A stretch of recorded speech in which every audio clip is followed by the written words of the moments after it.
एक मित्र राम जी का प्रश्न है, गुरुजी आपको संबोधि की घटना कब घटी? जब सब कुछ समझ आ गया फिर उसके पश्चात आपने क्या किया? हम सब फॉलोअर यह जानना चाहते हैं। कृपया एक डिटेल वीडियो बनाकर कृपा करें गुरुजी। हाँ, राम जी हमको बहुत पहले से सुनते आए हैं, कुछ सालों तक, 1 साल तक। तो वो जानना चाहते हैं संबोधि की घटना कब घटी। तो इसके बारे में कुछ डिटेल में हम बात करेंगे। ये सदते सदते सदता है, इसके कुछ स्टेप भी होते हैं और वो स्टेप मैंने कैसे पार किया और इससे आपको कैसे पार करने में सहायता पहुंच सकती है, तो इसके बारे में बात करेंगे। तो संबोधि की घटना उसी दिन घटी जिस दिन मैंने यह जाना कि संबोधि तो घटी ही हुई है। मैं भी कहाँ कहाँ किन किन बातों में पड़ गया। तो इस स्थिति में जब पहुँचा तो उसी स्थिति में आप कह सकते हैं कि संबोधि की घटना घटी।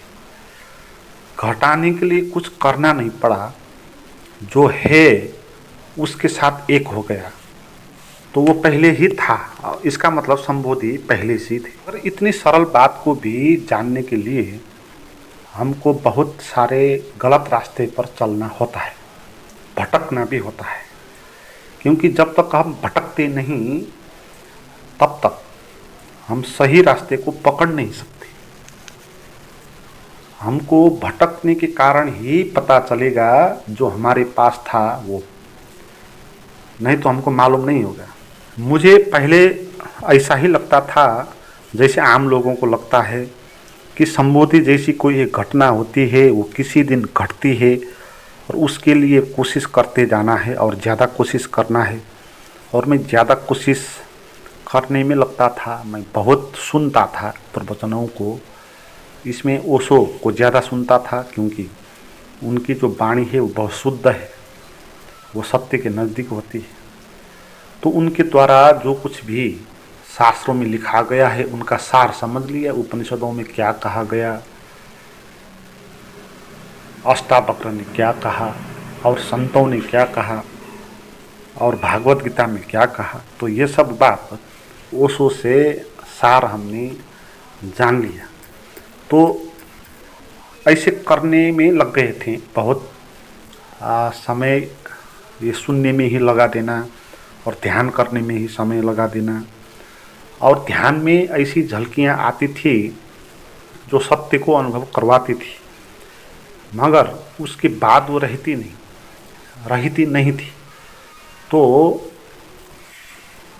इसको पाने के लिए और ज़्यादा प्यास पैदा हो जाती है फिर, है ना। क्योंकि भटकन हमको और ज़्यादा प्यास बढ़ा देती है, बिछोड़ और ज़्यादा प्यास बढ़ा देता है। इसलिए प्रेम में बिछोड़ का होना आवश्यक होता है ना? क्योंकि बिछोड़ अगर नहीं होता तो प्रेम पनपेगा ही नहीं। जैसे आप दो मित्र हो, बचपन से ही आप साथ में हो, कभी आपका बिछोड़ नहीं हुआ और आपके बीच शादी हो गई, तो आपको प्रेम का गहरा अनुभव नहीं होगा। आपको प्रेम का गहरा अनुभव तब होगा जब कुछ इस प्रेम में बाधा आए, अड़चन आए, कुछ भटकन आए, कुछ बिछोड़ आए, और बिछोड़ में आपको पता चलेगा कि प्रेम था। जब बिछोड़ नहीं होता उस वक्त हमको पता नहीं होता कि प्रेम था। बिछोड़ में ये पता चलता है कि वो प्रेम था जब हम याद करते हैं। तो सत्य के साथ भी मेरा ऐसा ही संबंध बना जैसे एक प्रेम का संबंध होता है। तो सत्य से कभी मिलन हो जाता तो एकदम से प्रेम का अनुभव होता, और बिछोड़ हो जाता और एकदम दुखी हो जाते। फिर लगता कि क्यों नहीं हुआ फिर।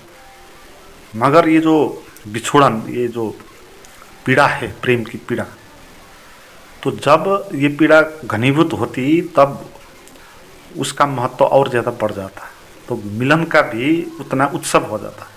तो एक बार का ध्यान का अनुभव के लिए पूरा जीवन ही दांव में लगाने के लिए तैयार हो जाते। तो ऐसा प्रेम का एक दांव जैसा होता है। तो जीवन में ऐसी दिक्कत आ जाती कि जब ध्यान में हम रहते हैं तब आनंदित होता, सब कुछ ठीक ठाक होता, मगर जब ध्यान से बाहर अपने काम में, व्यवहारिक दैनिक जीवन में निकल जाते तो वहाँ फिर वही घिसा पिटा जीवन अनुभव में आ जाता है। तो वो एकदम हीनता बोझ से भर देता। आपके भी बहुत मित्रों के प्रश्न होते हैं ऐसे, ये सभी को होगा।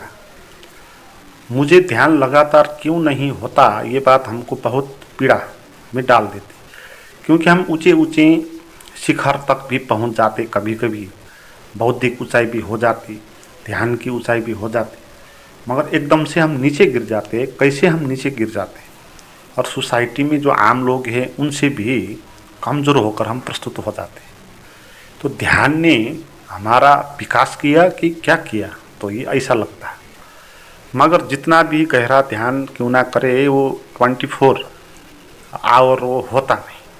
जितना प्रयास करे आप, वो होता नहीं। तो मेरे साथ भी ऐसा हुआ कि वो संभव ही नहीं होता। फिर हमको ध्यान से बाहर आना ही होता है और सामाजिक बंधनों को झेलना ही होता है। मगर फिर ये आया इसमें कि 1 घंटा में ध्यान जब करता हूँ तो उस वक्त तो मैं आनंदित होता हूँ, उस वक्त तो मज़ा आता है, सत्य के साथ होता हूँ। तो वो यह कम की बात वो नहीं है। तो इस तरह हमें सोचने लगा, है ना। तो फिर 1 घंटे को ध्यान करने को मैं जोर देने लगा। 1 घंटे में गहरा ध्यान करो, पूरा ध्यान करो, सब कुछ भूल जाओ। और ध्यान से जब बाहर आएंगे तो फिर कोई बात नहीं, ध्यान भूल जाएगा तो कोई बात नहीं। 1 घंटा हमने कर लिया था, उसका मज़ा हमने ले लिया था, बाद में उसका फ़ायदा हम क्यों ले। तो इस तरह मैं सोचने लगा। तो सुबह शाम रात को सोने को भी ध्यान बना दिया, तो उसमें हम डूबने लगे। तो इस तरह जिस क्षण में एकांत में होता हूँ, जिस क्षण में व्यस्त नहीं होता, उस क्षण को मैं ध्यान करने में लगाने लगा। और उस क्षण में जब मैं व्यस्त होता हूँ काम काज में, तो वहाँ इसको भूल गया ध्यान को। तो 2 प्रकार की ज़िंदगी बना दिया मैंने। तो इस तरह तो फिर ऐसा करते करते ऐसा अनुभव हुआ कि जिस क्षण भी मैं ध्यान कर सकता हूँ, है ना। जिस क्षण में भी मैं आंख बंद करके बैठ के उस क्षण में मैं ध्यान कर सकता हूँ। तो मेरे आगे आप कोई भी क्षण रख दो तो उस क्षण में मैं ध्यान कर सकता हूँ। तो इससे ये ध्यान की चाबी मेरे हाथ में आ गई। अब क्षण मुझे प्रभावित नहीं कर सकता, क्योंकि मैं उस क्षण अगर ध्यान कर दूँ तो वो क्षण मुझे हावी नहीं होगा, है। तो ऐसा अनुभव। जिस क्षण मैं संसार में लोगों के बीच में काम करके, जैसे कि मैं पढ़ाने के काम करता हूँ यूनिवर्सिटी में, तो वहाँ लोगों के बीच में, प्रोफेसर के बीच में, स्टूडेंट के बीच में जैसे प्रस्तुत होता उस क्षण को मैं ध्यान बना सकता हूँ, है ना। वहाँ भी अप्लाई कर सकता हूँ। क्षण मुझे कोई भी ऐसा, इसीलिए मैं बहुत प्रकार के क्षण में ध्यान करने लगा, है ना। जैसे कि हमको फियर ज़्यादा होता है, तो फियर में हम एकदम नीचे गिर जाते हैं और ध्यान हमको लगता नहीं। तो मैं ऐसा क्षण में भी ध्यान को साधने लगा कि जैसे कि डर अनुभव होता है जहाँ, जैसे अकेले या किसी मसान घाट पर, तो कुछ 1-8 घंटे के लिए बैठ के वहाँ वो साधने लगा हुआ वहाँ, है ना। डर को भी साधन बनाया, उस क्षण में भी साधना होगा।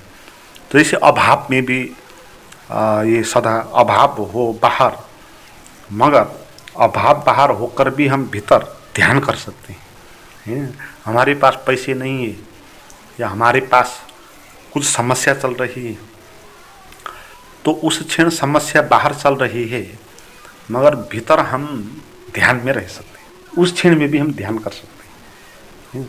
तो इसी तरह जैसे फैमिली में भी ध्यान को साथ में लगा देते, फैमिली के साथ उनके रिलेशन में बैठने में उनसे बात भी कर रहे हैं और उनकी प्रॉब्लम जो है वो सुनते भी रहें और भीतर उस क्षण में ध्यान भी करने का प्रयास करने लगे। तो यहाँ से मूलभूत ये शक्ति हाथ में आ गई। आप शक्ति कह सकते हैं इसको या कुछ भी कह सकते हैं कि हर क्षण को ध्यान हम बना सकते हैं। तो कोई भी क्षण हमको अब लूट नहीं सकता, भय भी हमको लूट नहीं सकता। मृत्यु आ जाए तो मृत्यु को भी हम ध्यान कर सकते हैं, है ना। उस क्षण को हर क्षण में हम रोगी हो जाएं, हम कुछ हो जाएं, उस क्षण में हम ध्यान कर सकते हैं। क्योंकि एक क्षण ध्यान करना हमने जान लिया तो है ना, एक क्षण हमने ध्यान करना जान लिया तो वो क्षण को हम किसी भी क्षण में प्रयोग कर सकते हैं। क्षण तो एक ही होता है ना, चाहे कुछ भी परिस्थिति उसमें क्यों ना हो। तो सुबह शाम के जो 1 घंटे का ध्यान हम प्रैक्टिस करते थे तो उसमें ये सीखते गए कि क्षण को कैसे ध्यान बनाना है ना? कोई भी क्षण क्यों ना हो, जैसे बाहर कोई दुर्घटना की बात आप सुन गए तो एकदम से आप ध्यान में भी रह सकते हैं, उस क्षण को भी आप ध्यान बना सकते हैं, है ना। तो ये बात, क्योंकि हमारे मन में जो भी विचार चलते हैं हर विचार में हम ध्यान कर सकते हैं। तो जीवन तो विचार ही है और तो कुछ है नहीं, है ना। बाहर जो कुछ भी घटे उसका आप पर प्रभाव नहीं पड़ता, आपके मन में जो विचार चलते हैं उसके कारण आपको प्रभावित होते हैं, है ना। बाहर की घटना हमको छूती नहीं, उस घटना के बारे में हमारे मन में क्या धारणा है उसके कारण हमको घटना पीड़ित देती है। तो अपने विचारों को, हर किस्म के अपने भीतर से उठते विचारों भावों हर किस्म के, तो सभी को हम ध्यान बना सकते हैं व सभी में हम ध्यान में रह सकते हैं। तो बाहर की किसी भी परिस्थिति में हम रह सकते हैं, क्योंकि बाहर होता ही नहीं। हमने अपने को जीत लिया तो सभी संसार को हमने जीत लिया, है? ऐसा होता है। तो ये ध्यान अब सिद्ध हो गया। तो सिद्ध का ये अर्थ होता है साधना और सिद्धि। साधना ठीक तरह की हो तो एक दिन वो सिद्ध हो जाएगी, इसलिए उसको साधना कहा और उस अवस्था को सिद्धावस्था कहा है। साधना वो काल है, वो पीरियड है, वो उपाय है, वो यात्रा है और साध्य है, वो लक्ष्य है। तो साधना का उद्देश्य है साध्य तक पहुंचना है। तो साध्य का अर्थ है कि अब सद गया, अब साधना करने की आवश्यकता नहीं, सद गया, अब क्षण सद गया।